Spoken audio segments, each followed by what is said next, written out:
It sound right, boy.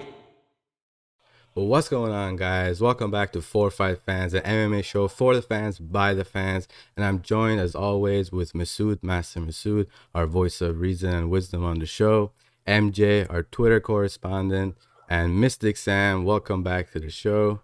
Our very own version of the bad guy, back with us this week. I'm Money. Thank you for watching the show. This week, we're going to be talking about the fight night that happened this Saturday, which was Curtis Blaydes versus Derek, the Black Beast Lewis.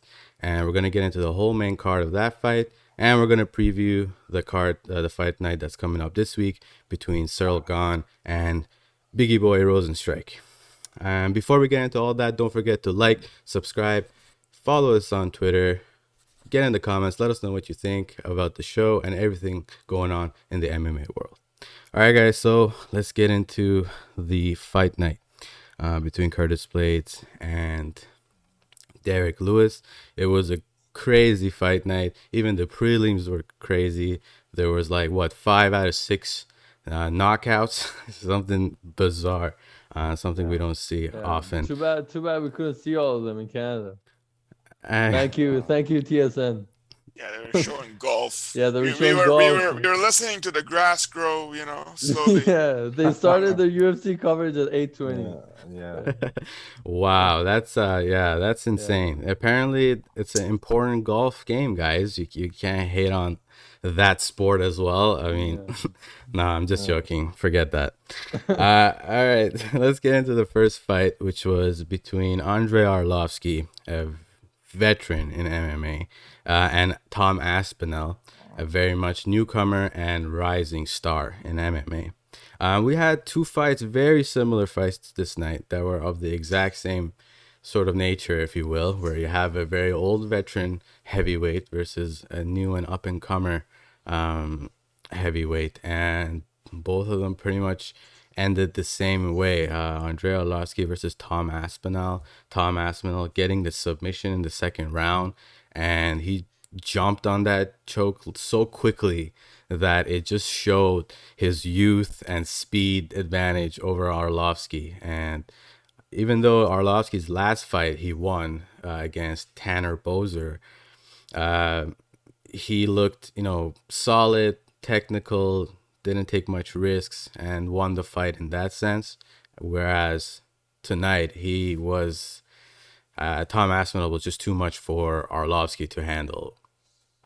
Yeah. What do you guys think? The younger guy won the fight. That's it. Every week I tell you the same thing. But it's not always the case, though. It was more than that, yeah. It was more than that, yeah. I know. But anyway, I don't have much to say about that fight. I leave it to you guys. Tom Aspinall, man, he's the heavyweight division. We are seeing a new generation enter the heavyweight division, and the OGs can't bang with them anymore. They can't keep up with them. They're faster, they're younger, they're sharper. They have just sharper technique, newer techniques. Masood, don't you think other than age, I think when you compare fighters, if someone had 20 loss and the other fighter had only 7 loss, those loss will affect you. Absolutely. Time, right? So it's like when I look at the record, there's this famous sentence they say, the record speaks for itself. So yeah, if you go by that, you could know that the fight's gonna end like that. Andrei Arlovsky was the former champ. He has, I think, the 11 knockouts in the heavyweights. I think his second highest. He's been there, done that, man. He's just cruising at this point. I guess his younger version could beat the guy, but maybe you don't know that. Maybe. Perhaps, but Tom Aspinall, I think, is a fighter we should look out for sure. Yeah, for sure. I was just gonna say the fact that Arlovsky is towards the end of his career shouldn't take away anything from Tom Aspinall, man. I've been watching this guy for a while now, and he's moving up there. Yeah, man. The past year, all of his performances, have been incredible. I would love to see Tom Aspinall versus Gane. They both have sharp striking and good grappling. Well, if Gane wins this But he's Saturday, gonna we go might up. not see that happen. Yeah, for sure. No, Yeah, absolutely not. they seem to be on different tracks. Yeah. But Tom Aspinall seems to be on the same track as he's- Chris Dawkins, that we're going to talk about a little bit He's a later. step behind, maybe. Tom Aspinall is a step or two behind Cyril Gane at this point. Yeah. If Cyril Gane wins his match against, we'll get into that. But lots of good heavyweights. It was a good fight. Yeah, Tom Aspinall just he got a rear naked choke on Arlovsky, and it was really the case of speed difference, where because he jumped on that choke from a clinch situation, and Arlovsky was tired, man. Arlovsky was he was gone. he couldn't handle his forward pressure, Yeah, for sure. his power for sure as well. The first round, yeah. And Arlovsky, man. he looked off. Yeah, no worries. Arlovsky, Overeem, Dos Santos, these guys have taken way too much damage. Yeah. At this point, they're just taking so much damage. But I don't know when it's time. Well, yeah, heavyweight damage is definitely considerably more, right? Yeah. So And when I you have think- these guys, I think if all these fighters that Masood just named, if they fight with each other, it's more interesting. Yeah, they have. Most of them have at some No, point. right in the But, right now. they Right fought now, in their yeah. primes, maybe. They should have their own league, the Exactly. 40+ league. Retirement. The veteran league. Oh man, yeah, of the veteran league. Honestly, I love all of them. But That could be literally a separate promotion yeah, from the UFC. Every time I see Andrei Arlovsky, with the matchmaking, I look at it. I'm like, what is this matchmaking? You're giving him a young, strong, hungry fighter. This guy was in his prime 10 years ago. Yeah. What do you guys do? Well, there's a part of that where you have to ask whether like the fighters themselves don't want to quit. That's also a part of it, right? Yeah, they're getting paid. I mean, they're doing it. They don't want to. They don't want to get. Yeah, they don't want to They don't want to leave. And the UFC obviously isn't gonna turn down someone who's willing to fight that already has made a name and reputation as well. Yeah, they're at this point. These guys are stepping stone for the younger fighters. That's what I see. Yeah. Yeah, but it's their decision to do course, that, though. of You know course, what yeah. I mean? They're getting paid. And some of these situations, they do get the better of the young guys. I mean, Arlovsky did last time with Tanner yeah. Bozer. Oh, absolutely, Bozer is known as a new killer, young kind of killer.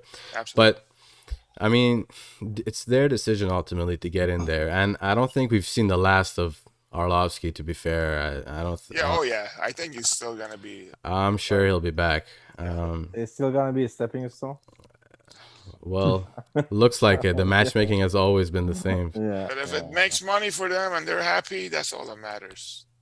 Hopefully, yeah, that damage is not too unnerving for them. But Tom, this guy that I forget his last name. Aspinall. Tom Aspinall. He's not in the I'm looking at the ranking. He's nowhere in the ranking. He's not ranked he's yet, not a no. ranked fighter.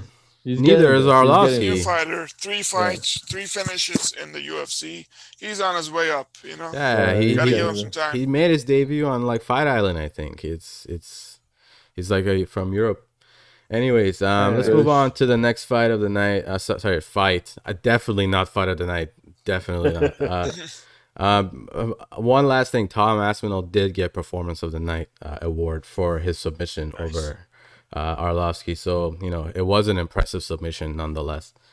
All right, so the next fight was between Philip Hawes and Nasruddin Imavov.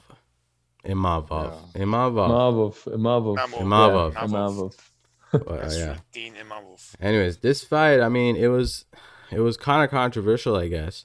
In that in the last round, Phil Hawes was sort of kind of holding on for dear life. Something we see a little bit more in boxing, perhaps, where when they're kind of hurt and they keep holding on to wear out the time and take it to the decision.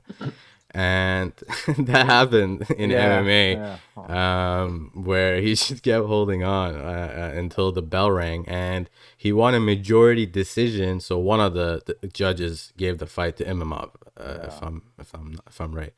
or the he gave a third- draw. No, One, yeah, yeah, yeah, one draw, person. draw. One of This- the judges give it to Okay, Two him. so one of judges. the Two judges gave it draw, I guess. no, No, no, one. two One judges and gave a one. win, Yeah, one gave a yeah, draw, because which one of became, them marked the third round 10-8 for Imavov. Yeah, yeah, So yeah. that, 10, yeah. two gave it to Phil, and one gave a draw. Well, They by end should- of they the shoulda day, all- it yeah. was a little bit frustrating to like. I don't think I think Imamov lost the fight, but like maybe deep inside he wanted him to win the fight, but the guy was reading like every time he the black dude would just duck under the hook, right? So he would get the Phil Haas. Phil Haas. Phil Haas, yeah. Water. So every time like Imamov was doing the same mistake, he would just throw the hook and he would just duck under the hook and go for takedown. So anyway, like I mean, Phil Haas was just too hyped before the fight, and everyone thought, he's gonna be this special guy, but he wasn't. He was nothing special, and he reminded me of like Usman 3 years ago, when he just fought for the point, and it had nothing to offer. But like the Usman now, you can't wait to watch him, fight it again. So if someone called Usman special all the way back then, they were probably visionaries, weren't they? no. Well, I mean, sure, yeah. If you want to look at it that way, yeah, I stand corrected. Maybe this guy has the potential. Like, I mean, I said maybe he has the potential to be I don't think so. special one day. But No. from what I saw, he did not deserve that win, man. Hey, He Zab. did not deserve that win. I have a question. What, like, we saw him get? What was that? Fatigue, or was that the strikes that wobbled him? No, yeah. Well, he no, was got- fatigued, right? He was tired. well, In the Probably a second- little bit of both, combination of both. 'cause Although Maybe to be both, fair, right? like Imamov got didn't rocked. strike me as the most powerful guy. And he didn't Yeah. have output. I think if he had more output, if he had thrown more combinations, he would have won the fight. No, I but feel he like he could couldn't. have done more. Yeah, He just couldn't, because late every in time he that would take third him round, down. he landed Take him some, down. and then that caused Phil Haas to like he Yeah. was almost dropping. He was almost falling. Yeah, Imamov was not at the level to be able to Yeah, kind he couldn't of get the finish. He repel couldn't, him in the yeah. third round, to repel his grappling in a sense. So it was unconvincing to say the least. That's for sure. I think Imamov tried his best, but again, he would just like he would get taken down. Or every time he threw that, I think it was right hook, he would get taken down. So I think he was missing uppercuts in his performance. So Yeah, to be fair, he did try a lot of knee attempts to the body. I mean, he was trying it. It didn't land a lot, but I mean, Take that's all he had in his locker in that sense. Yeah, but take lessons from Derek Lewis. but just go back 100%. go back to Masood's question that you said like the fact that we were talking about like Usman, like old days Usman was like that too. One thing that I think when we look at the Usman or some fighters like this is that like you need to. It's okay if you don't have a good stand up and you come to MMA, you can kind of pick it up or something. But if you don't have good wrestling background, you can make it nowhere in MMA, because by the end of the day, you face a wrestler and it doesn't matter what kind of heart you have in you, and if you fight hard or something like that, he's gonna take you down, and like there's nothing you can do about it, and that's how it's more on the safe side to be a wrestler and come to UFC. That's how Usman became who he is now, because at first he was good in wrestling and down. The thing we can't forget about Phil Haas was that Phil Haas, as MJ said, I mean, he was hyped to come into this fight because in the last few fights he got some nice knockouts. He got a few nice knockouts going in his last few fights, and was sort of expected to do the same in this fight as well. But when faced with adversity in Imamov's better striking game, or I guess if you can say that, he had to show the range in his game and grapple more and make the fight ugly, which doesn't necessarily make the fight a spectacle, and all the fans kind of get a little bit bored, if you will. But at the same time, in Phil Haas' perspective, it's a great performance, and it's probably a great victory, because now he will have to learn a lot about how that fight went down and to improve from it, because he looks like he has a lot of tools in the chest to become a very good fighter. And sometimes that hype puts a bit of extra pressure on you. That like when it comes to like a certain fight or like a certain stage at your career, you're not willing to risk as much. So you're like, okay, let me just go in there, make sure I get the win, make sure I get the bonus, make sure I get other than just going for the fireworks and just disappointing your fans and yourself. Yeah, the hype is so it's a little bit problematic. It also works in favor of the underdog that who doesn't get hyped as much in I guess Imamov in some senses would want to kind of steal the thunder in a sense and would kind of boost his performance, but I guess it didn't boost it enough in this fight.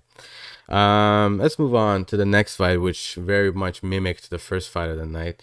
Alexey Olynyk versus Chris Dawkins. Chris Dawkins, again, another heavyweight fighter, making his debut in Fight Island last year, 2020.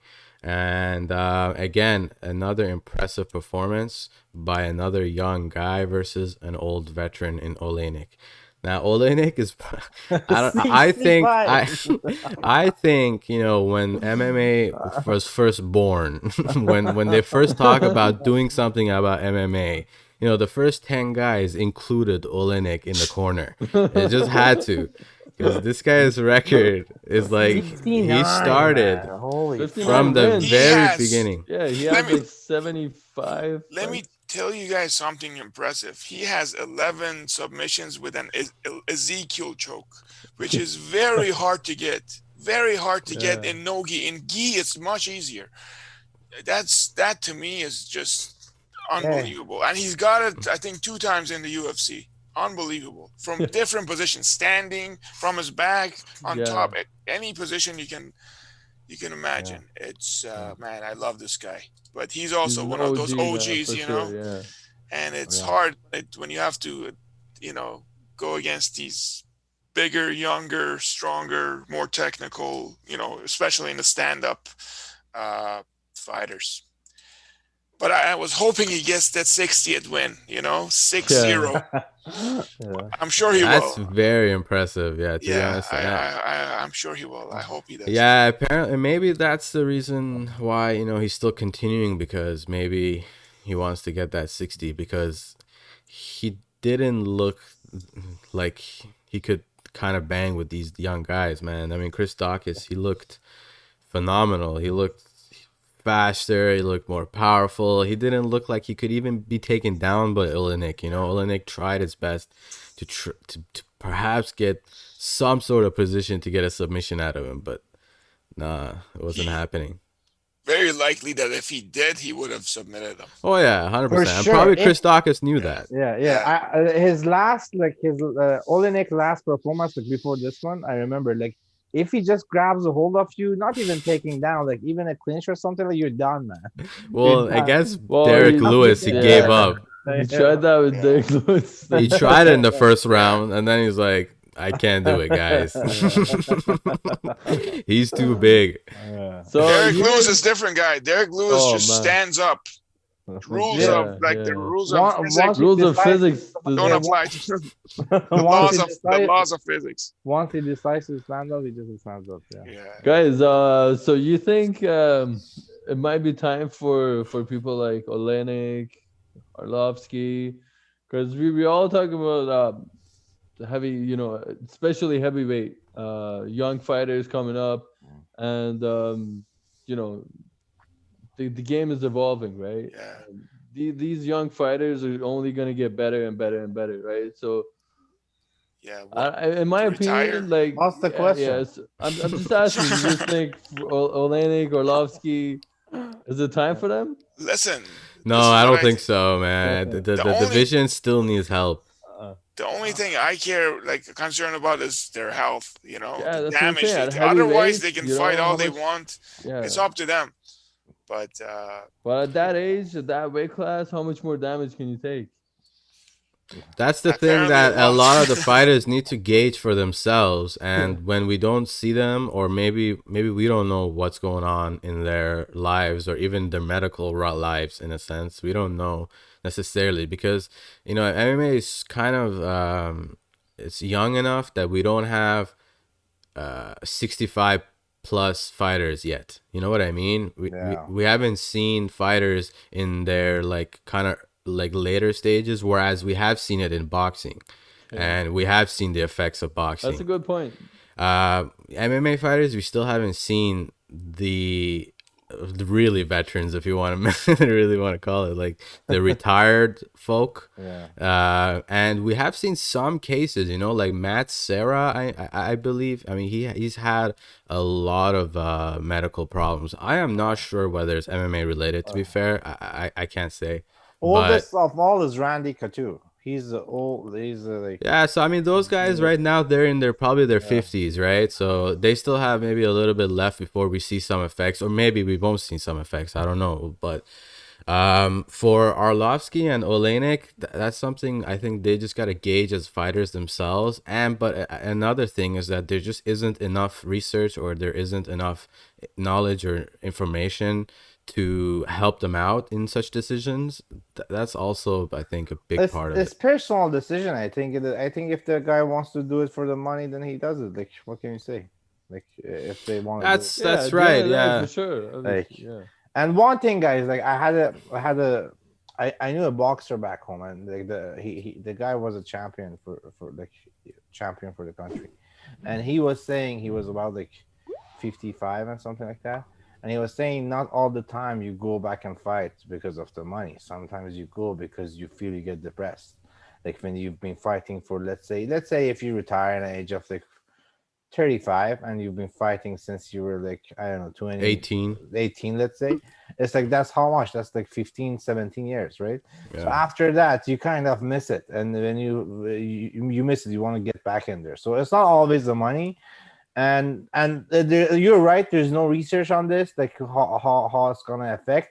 It depends, right? Because a mixed martial art, if you talk about, like, I don't know, Justin Gage, yeah, probably something's gonna happen to him. But if you talk poor guy, yeah, now if you talk about, like, I don't know, Khabib, nothing. So it depends. But by the end of the day, I think it's not as bad as boxing at all. I don't think it's as bad as that, because if the guy gets knocked down or knocked out, then the fight is over. But in boxing, you see the guy has a chance to stand back up again and go for fights. Well, boxing also, like 90% of the shots are to your head, so you're just asking for it anyway. Yeah, yeah, it is a kind of a tricky topic, I guess, and it seems like this kind of gets raised pretty much every fight night, because we have fighters of various age groups, and the UFC likes to match make young versus old. They just have that fetish, what are you gonna do about it? The thing with the older fighters, I don't know though.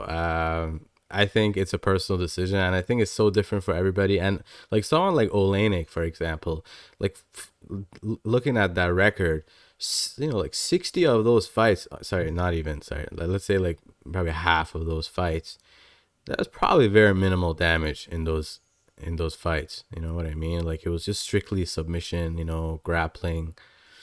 He got the quick submission maybe in a few seconds or whatnot. You never, that's kind of how some fights kind of go. And with Arlovsky, you can say that he's been in more bar burners or in more brawls.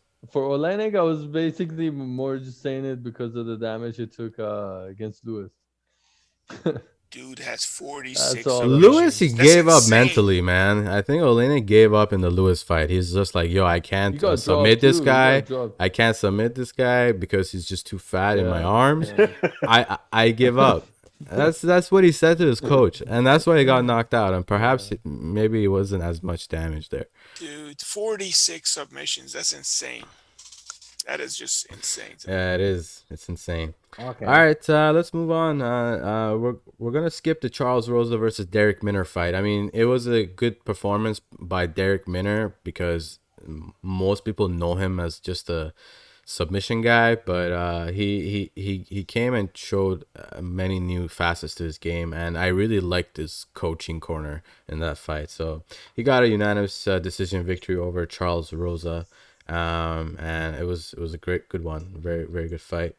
The co-main event was between Caitlin Vieira and Yana Kunitskaya, and both of these fighters needed to, like, they were bouncing off of a loss, I believe, if I'm not mistaken. No, I think Catherine Vieira won the last fight, didn't she? Yeah, she did. She recently had a fight. You're right.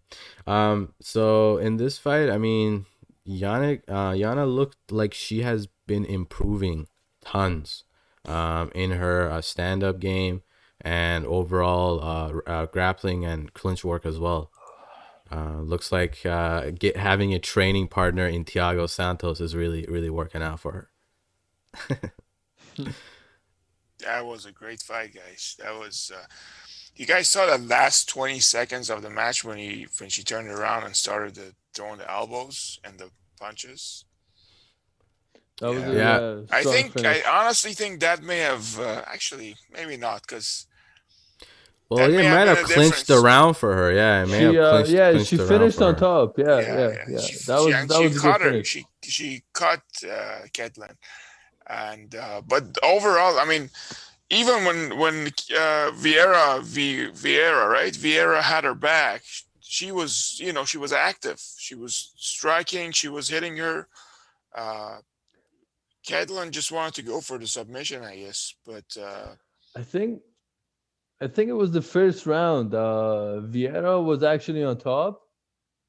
I think it was the first round. Vieira was on top for almost the whole entire round. Yeah. She wasn't active though. But Kunitskaya landed like 58 or 68 strikes from bottom position. Yeah, that was impressive. Vieira barely threw any strikes, like 35 total strikes. And I think she planned her fight that way. She knew she's gonna be on the ground for a majority of the time, right? Because going against Vieira, she's the grappler.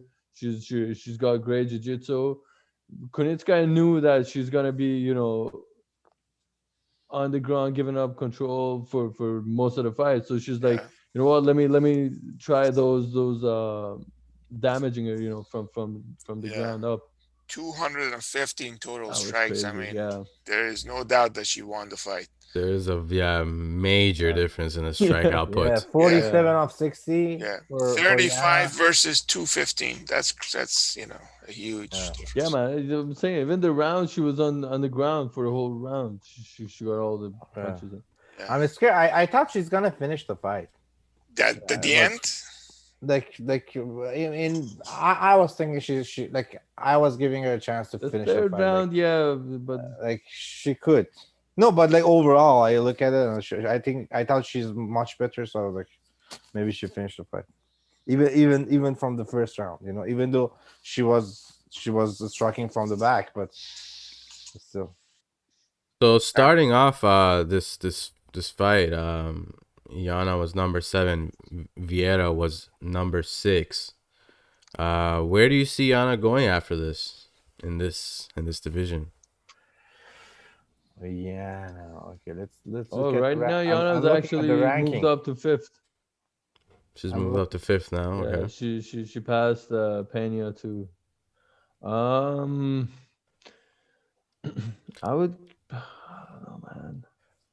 Maybe this division is just not. Is Holly Holm? Is Holly Holm fighting soon? I think Holly Holm is fighting in April. Holly Holm would actually be a good fight. Yeah. But they're both strikers. Yeah. But there's no fight scheduled. I don't think there's any fight scheduled for Holly Holm. If Holm doesn't have a fight scheduled, that would make sense. Holly Holm. That would be a good fight. Yeah, that would be a good fight. But I think I saw something regarding Holly Holm. I'm not sure. Maybe. Yeah. Yeah, it would honestly be a good fight. I think Yana, the next step for her is to basically challenge herself with someone who's more complete of a striker.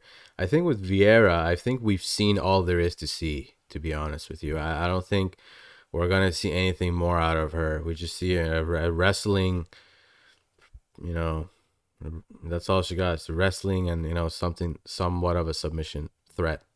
I do not see her getting any better than this of what she is. But Yana, given how she improved, given like her last few fights that I've watched, I can see her continuing to improve as well.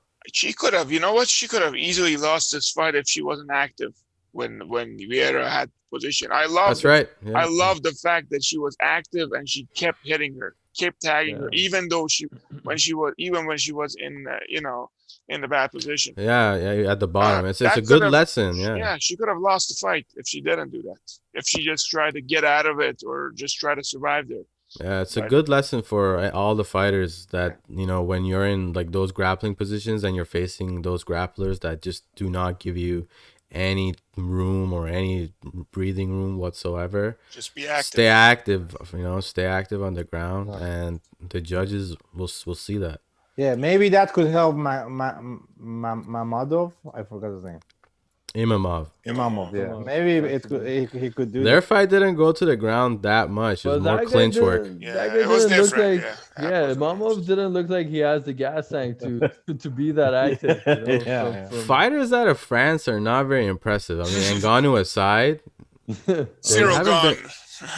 Cyril Gane. Hey, okay, we'll see. Biggie Boy, and he put Suraman on the map. So let's see whose will is stronger. I back Biggie with that one. Let's move on to the main event, guys. Between Curtis Blaydes and Derek the Black Beast Lewis, Curtis Razor Blaydes. I forgot his nickname. That's a nice nickname. For basically, I mean, I think MJ showed us that the tweet that Derek Lewis is a nightmare for MMA intellectuals. That, you know, they just can't predict what this guy is gonna do in the octagon, and it was right. It was a beautiful uppercut. Like he was waiting for it, as he said. Amazing timing. Amazing timing, and it was really good. I think the way he fights is like, if you're his opponent, you kind of don't have any idea in what stage he's at. You know what I mean?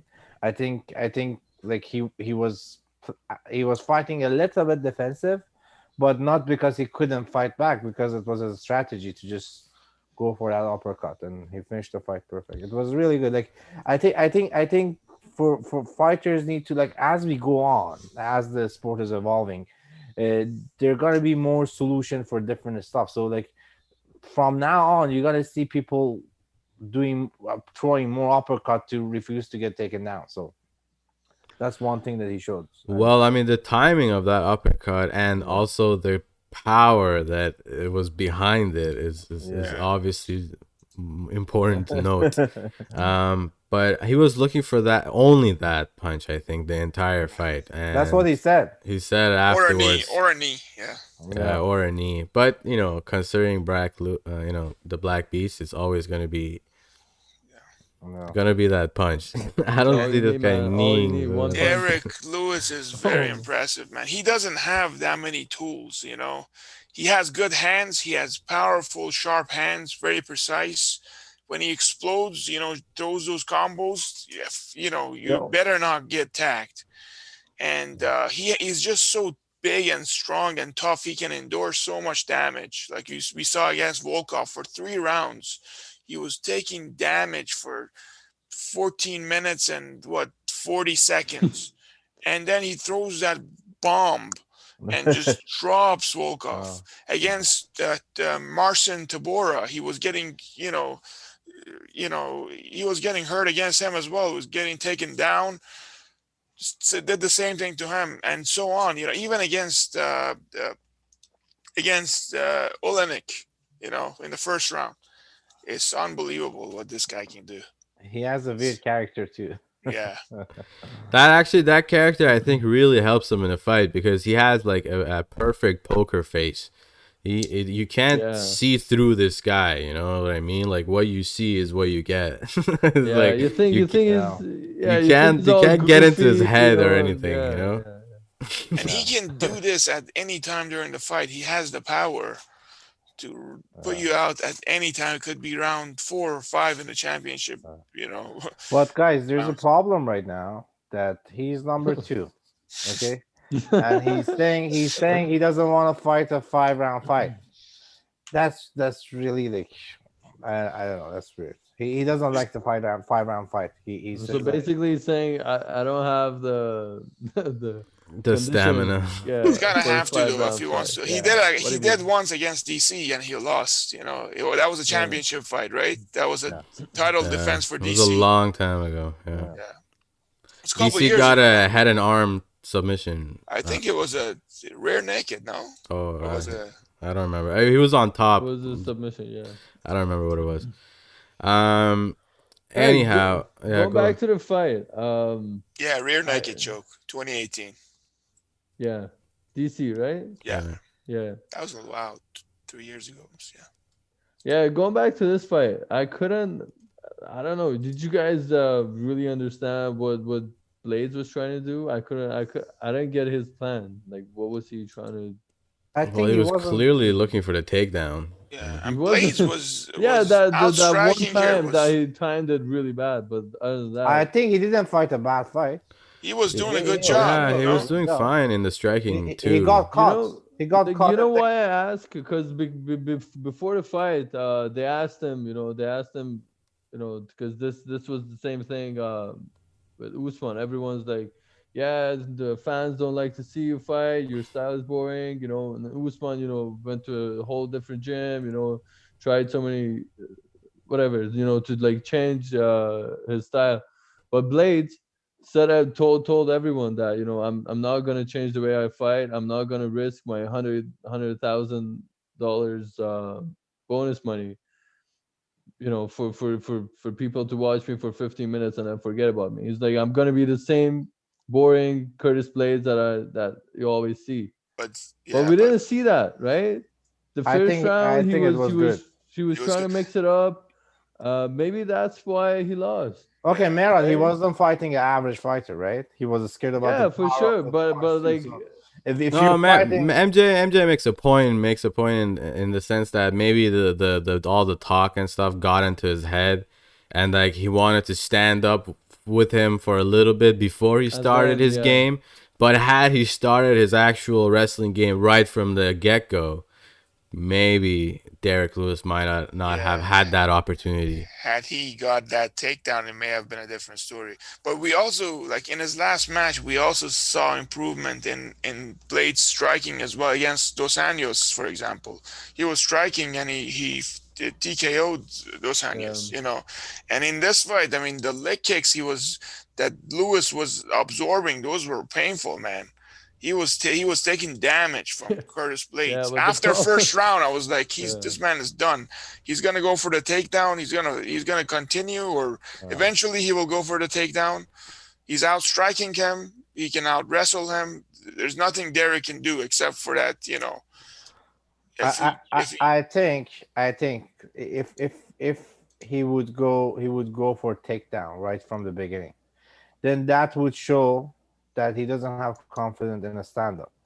Then what would happen was that Derek Lewis would get back up to his feet and just go to knock him down, and he would knock him down. So I think he actually fought a great fight, and his plan and his strategy was good too, but he just got caught in a takedown, and that's it. Because if you're a good wrestler and you're fighting someone that that guy has a power in his hand and all his wins are with knockout or something like that, you don't want to just go for takedown, because then the mentality that your opponent's gonna get is that he's gonna get more confident in his stand up, and if he's the type of guy like Derek Lewis that can stand back up to his feet, he's gonna get back up and knock you down. So you have to kind of play it around, do a little bit of a stand up and just go for takedown in the middle of the round or something like that. But Derek Lewis' timing was perfect, and that's what won that fight. That's it. That's how I think. Sure. Yeah. Now, I mean, we saw Derek Lewis move up to second in the the heavyweight division. And Curtis Blaydes was number 1 before that. That's weird. And then he moved to number 3. And then now Ngannou's number 1. That's weird. That doesn't make any sense. Yeah. I don't think Curtis Blaydes was 1. He was 2. Yeah. I don't think he was 1 either. Always Francis Ngannou was first contender. Yeah. Curtis Blaydes was 2. My bad. Lewis replaced him, basically. Yeah. We got Rozenstruik at 4 and Cyril Gane at 7, and their fight is coming up this weekend. So a lot of moving around in the heavyweight division. It's getting good. It's getting good. Like the heavyweight. Yeah, division- it is good, and I think it goes back to what MJ said about Arlovsky and Olynyk and whether you should see the end of their careers or not. And I think not, because the heavyweight division right now is just starting to build, starting to, get some fighters in, starting to build some hype. No longer is it just 1 or 2 guys. And I think having their names in there, having their experience in there kind of only helps that. Whether it helps the younger guys or not, sometimes not. It's only a good thing. Chris Dawkins moving into 10th after that performance. Whoa, Olynyk is not even in the top 15 anymore Yeah. after that loss. Yeah. So we might see him get caught. You said the Dawkins is in top 10? Yeah. Yeah, Chris Dawkins is. Alexander Overeem is number 6. Oh. Yeah. Well, yeah. He did have a couple of nice. He wins some. He was on some sort of a run before that last fight. Yeah. He had 2 back-to-back finishes. Yeah. In lightweight division, you have to have 7 back-to-back finishes to get to the top 5. That's so true. So we have Francis Ngannou and Stipe Miocic the week after that, and then we have Cyril Gane versus Biggie Boy this weekend. After 2 weeks, what do you guys think the heavyweight division is gonna look like? In 2 weeks. I think right now, Rozenstruik is the underdog, right, in this fight. Is he? He is? Yeah, he No, I is. don't Yeah, think so. big time. Yeah, No. he is big time. Can't be. What? Versus Gone? Yeah. No. That's Wow. That'd be some crazy. Cyril Gane as the favorite in this fight. Wow. That's number 5. insane. Yeah, it's funny that in the ranking, Rozenstruik is number 4 and the other Biggie guy's Boy's number- 4. That guy's 7. Well, anyway, that's That's all insane. for- That's a great It bet. is. Hey, if you're gonna bet on Biggie Boy, man. That's a great Yeah. freaking bet. no, What? that's actually No way. Yeah, Biggie Boy has third world mentality. That's a big. I know it's not a technical skill, but it's a mental skill, and that's You know what I definitely think? needed. After that fight with Ngannou, I think that's probably why. Yeah, a lot of people. What do you call Counted it? him out. Yeah, man. It's not fair to him. I don't And think a it's lot fair. of them. Yeah, were it's not actually- fair at all, yeah, considering yeah. that Ngannou hasn't done anything. No, but even in that fight, I don't know, he that got fight, the that made first him 2 look so punch. bad, that Third fight, punch yeah. caught him. So But to be fair, against Overeem, he was losing that fight till that last 5 seconds. So if the fight goes, into a decision, I don't know. Yeah, I don't know. We'll that's see. probably the This is way. a tough If we're gonna see a finish, it's probably gonna be by Biggie Boy. If we're gonna see a decision, it's probably gonna be Gone. But how often do you see a A heavyweight divi- decision 5 round. Ooh. No, yeah, not much. not that. But how often do you see a heavyweight remain undefeated for a long time? Well, Well, Cyril Well, Gane the bigger boy has a better reach too, guys. No, actually, Gane has a high reach. No. Well, the static doesn't show that. It does. 198.1 centimeters for Rozenstruik and the 205.7 is for bigger boy. Yes, so Cyril Gane is more. 205. No. No? Yeah, I'm saying. I'm saying. Well, maybe I'm saying Rozenstruik doesn't have the reach advantage. Oh, doesn't have. Okay, my yeah, bad. that's what I'm Yeah, saying. okay. Yeah, he doesn't have He this. said But he Cyril has. Gane as at the same time doesn't strike me as like the most of the elitist of strikers. I don't think he is. He's more of a grappler, no? Rozenstruik? I'm Cyril no, Gane? Gone, Gone. Gone. Yeah. Gone. Sorry. Yeah. Gone is man. No, He's he's got Rozenstruik some is all about great- striking, he's got some, man. yeah. He's got some great submission finishes. Gone Cyril has a Gane. professional Muay Thai record actually, which is Yeah. not as impressive as Rozenstruik's, but still he has a 7-0 in Muay Thai. That's good. It's won the AFMT I'm Muay just- Thai. I'm Biggie just Boy looking- only has one loss of Ngannou too, right? So it's like yeah. That's what I'm saying. And right after that, that's when he lost a lot of fans and he lost a lot of hype. No, but he has three. it might not be fair to him. He like definitely not fair. I It's like the think, same like- as Gilbert getting 3-1 against doesn't- Usman. Yeah, doesn't matter how this fight goes. I just think we're gonna see a way more patient Rozenstruik. You know, he's not gonna.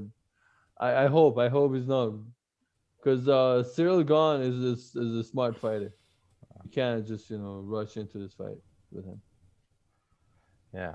Well, the records, guys. Well, might come- Cyril Gane, I think would be definitely more technical and would be the favorite going into the later rounds. But at heavyweight, you always have that feeling that you're gonna get a knockout and someone's gonna get hit. Especially when you're fighting Jorginho. And with Rozenstruik, man, it's similar to Derek Lewis. He depends on that, he depends on that shot. He depends on his power. He's not looking for takedowns. He's not looking for a points match. He's looking to knock him out. And more often than not, people who are like that get the knockout. You know what I mean? The thing is, Rozenstruik has only wins by strikes and TKOs, but the other guy has submission wins too. So I Yeah. can see this fight going two ways: Cyril Gane getting a submission or Rozenstruik getting a knockout. This is what my prediction. that's logical. Yeah, I think that would be like the safest bets to Safest make. bet. But I would only be betting on Rozenstruik. I don't bet on favorites. I Well, think- yeah, if he's the underdog, I don't bet on understand. favorites. You should never bet on a that's favorite. crazy that the guy is an underdog. Yeah, that's very unfair to both of them. Anyways, what do you guys think about heavyweight though? You think this is gonna be moving in the division, or we're gonna be back to where we started in 2 weeks, where Stipe is still the champion and Gane is still never gonna be a champion? So and- guys, No, I think regardless of what happens this Saturday, that in the top 5 in that division is just it stays same. you're gonna see movement, man. You're gonna see movement for sure. Okay. So what do you guys have? Who do you think is gonna win between Biggie Boy and Cyril Gane? I Like give your you hard guys pick. I don't want you to tell me how you think it's gonna happen. I What feel you like think is every gonna happen. week we say, "Oh, this is I so think hard." okay. I'm gonna tell you mine. Rozenstruik is gonna win by knockout. I was gonna say. the same Yeah, thing. I second that 100%. And then I think it's gonna be first round too. First, maybe second round, maybe. Someone makes the Since Mystic Sam. Someone's like He's a last mystic week, Sam. last 3 week I was minutes and right. 45 Last- seconds into the fight. That's why we call him Mystic Sam. Everybody. Since it's 5-round fight, I think it might go to the second round, but I still see a knockout for Biggie Boy. What do you think, MJ? You're gonna give it to Gane? You keep I saying mean, big and hard. my heart doesn't want to. My heart wants to give it to Jorginho, but I don't know, man. What does your brain tell you then? I I, hope he doesn't break your heart. Cyril Gane. hope it doesn't break his brain. Rozenstruik, he might. No, you Oh. on this decision. Go. On paper, Rozenstruik has to win, man. Like that's what it is. So Water. Well, Well, apparently actually, not. on paper, yeah. it's the other way around. paper. No, but Cyril Gane is Rozenstruik has so much more experience, man, and he's not an old dude or something. In like the that. UFC and in MMA, yeah, No, perhaps. in the mixed martial art, I don't care about UFC only. I'm just saying But overall. Cyril Gane is Important. also UFC experience is important. Cyril Gane Yeah, is but I'm just also saying 4 overall, nothing in more- UFC. has- Yeah. he I has think a- Cyril Gane is like more likable for some reason by the fans, and he's getting more hype. Guys, Rozenstruik has 85 kickboxing fights, Yeah, I was just looking at that. That's incredible. 76 wins, 64 by knockouts, 8 losses. 85 is Yeah. kickboxing's like tournament style where they do like 10 fights a night or something. It was. Yeah. I think back in the day, yeah. Where No, it there's is- Because some- how do you there's do still- 85 fights? Yeah, It that's is. It crazy. is. If you're in any kick, well, back in Iran was like that, and in most countries. Well, were yeah, like no. The- Izzy also has like. Yeah, he has like 100 90. Yeah, yeah, 90 because something like because there's 100 a league. fights. It's like a league that you Yeah. go. Like it's like you know how the wrestling works. Yeah, like a league, like you play everyone every weekend. Yeah, no, no. I mean, like no, not the league. I mean, like you know how the wrestling works. Like you Like a knockout you fight till you get to the Yeah, top of yeah. the chart. That's a tournament, yeah. tournament. Yeah. It's a tournament. It's a yearly tournament. So Yeah, I guess That's that's how they can That's rack how up you- all these matches, man. That's insane. So yeah, man, definitely Biggie Boy. I'm backing to win this fight. Some of the other notable fights on this card that's coming up this Saturday. We have Nikita Krylov versus Magomed Ankalaev. Ankalaev is a very up and coming fighter and someone to watch out for in the light heavyweight division. Oh, excited for that one. Yeah, Masood likes Ankalaev a lot. Yeah, great fanboy. fighter. Big fanboy. Yeah, You he's like- only you only- like T-shirt. Go ahead. his only loss has been by submission as well. So I'm a little worried because Nikita has great submission skill. I think he has like 9. Let me check. Yeah, he has 15 submissions. So I'm a little worried for Makhmedov.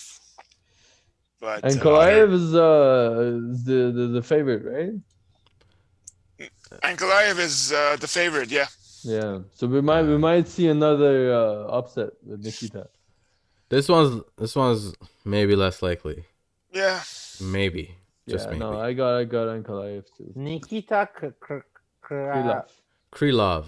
He's a good fighter. Yeah, He's he's a veteran, I thought Nikita is a female's name. old timer. No, Could be, I think. Nikita. Yeah. It's a He's unisex been in name. the UFC since 2014. Yeah, like the guy has to either Man, you gotta give Glover Teixeira deserves so much respect. This guy has beaten guys that are like just young guys, young great fighters. You know, it's Glover unreal. submitted Ankalaev? Glover, he's beaten Ankalaev, yeah. Nikita, yeah, he's beaten Anthony Smith, Thiago Santos, Nikita Krylov, Kutabala, all these young guys. You know, he's beaten them. It's unbelievable to me. Oh, I thought he also beat Ankalaev. No, he Ankalaev. hasn't beaten Ankalaev. No, okay. Ankalaev got beaten by Paul Craig. The Oh, guy that beat Mauricio Rua recently. Or another. send Mauricio Rua into retirement, I should say. Yeah. I don't think he can beat him in a rematch. Perhaps not. No man, he's on a 5-win streak. Yeah. Yeah. Pedro yeah, Munoz back yeah, too on Pedro that card. Munoz as well, back on that card versus Jimmy Rivera. And they're back at bantamweight. Bantamweight also gonna have the big title fight the weekend after that as well between Aljamain Sterling and Petr Yan. That's gonna be a great fight as well. Alex Caceres, just a UFC. How should I say this? Squad player. UFC squad player. That's just, there and about. Player, yeah. Thiago Moises is also fighting in the prelims. He's an interesting fighter. Against Alexander Hernandez. Yeah. And Angela Hill versus Ashley Yoder. Oh. Ashley Yoder looked very good in her last fight. Let's see how she looks this one. Angela Hill, I am not a fan of, man. She didn't. I do not like Angela Hill Yeah, whatsoever. She had like nothing to offer in her last fight, man. It was just like 15 minutes of. Alex Oliveira versus Ramazan Kuramagomedov. He's also undefeated. Kuramagomedov. Anyone who has a name like Ramazan, man. Mashramezu. No, that's Alex Oliveira. You're gonna expect a victory there. More submissions, more I didn't expect the name of the guy to be Nikita and fighting for the co-main event like that. You gotta let that go, man. No, But the thing is, Money talked about Ramazan, so I wanted to. yeah, I know. That's I don't know, man. That guy looks like he's an insane killer. Ramazan, his picture is not even up on the UFC page. That's how much of a new killer this guy is. He's 24 versus a 33-year-old. Oh, and the not even any 33-year-old. I won't. He's not been convincing for a while. He didn't impress Mara, you know. Yeah, man, he looks like he's way past his prime, and only at 33. Considering all these guys are going till 40, we're gonna be seeing a lot of Oliveira bloods. You know, we're gonna be seeing a lot of that. I won't count him out though for this one. For this fight. I won't count him out for this one either. Usually undefeated fighters that are super unknown and everything. The new guys. You just never know whether they're gonna fully impress or not. Yeah. But like I said, someone's named Ramazan. You gotta give him a little credit. When the last name ends with a V. I just didn't expect. Yeah. Yeah, man. Ramazan Kurmagomedov. 4 of his last 6 fights. Someone you can name your daughter and your son Nikita. Nikita, that would be a cool prank. If your name is Nikita, Nikita too. It's either the guy has to change his name or he came to the wrong carrier. You know, like it doesn't make sense anyway. So I hope he doesn't get famous. Then we're gonna have a problem. But just FYI, we didn't have time to talk about UFC 259, but someone's been talking about Nikita for 10 minutes. UFC 259, we're gonna get into that completely all next week. We're gonna be talking about everything. Thank you for shutting him down. But we did talk a little bit about, Stipe versus Ngannou. We gotta talk about that next week. We're gonna talk about it. But although the thing is though, next week the UFC 259, there are so many good fights. And all of them worth talking about. It's fine. We're gonna talk.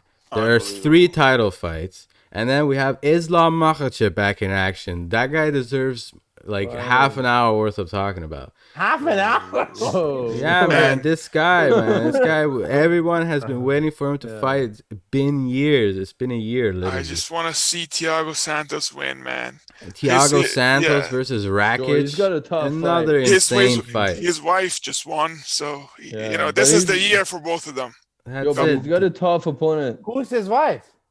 Yana Kunitskaya, bro. Kunitskaya. She fought last week. She just fought. He was in her corner. Yeah, he had a mask on, but yeah. Good job. I'm proud of them. The UFC 259 is so stacked that Dominic Cruz is a featured prelim against Casey Kenny. I understand that, but Dominic Cruz was the shit in the UFC for a long time. He actually said I'm happy to be on the prelims because nobody's gonna be watching me anyway. So less pressure. After this fight, he's gonna go commentate the main event probably. Oh man. This pay-per-view is still in the States, so we're gonna have the A team commentating. So we know he's not gonna be on the commentary. Joseph Benavidez is fighting under him. Everyone's talking about different. Askarov versus Askar Askarov, bro. That's gonna be another brutal. Askarov? He's 12-0. That's right. That's right, someone. Another name idea for your future. Askarov. Kaika of France, Izzy's teammate, is also fighting. Someone has 3 sons now: Oh, Asker, okay. Ramazan, and Nikita.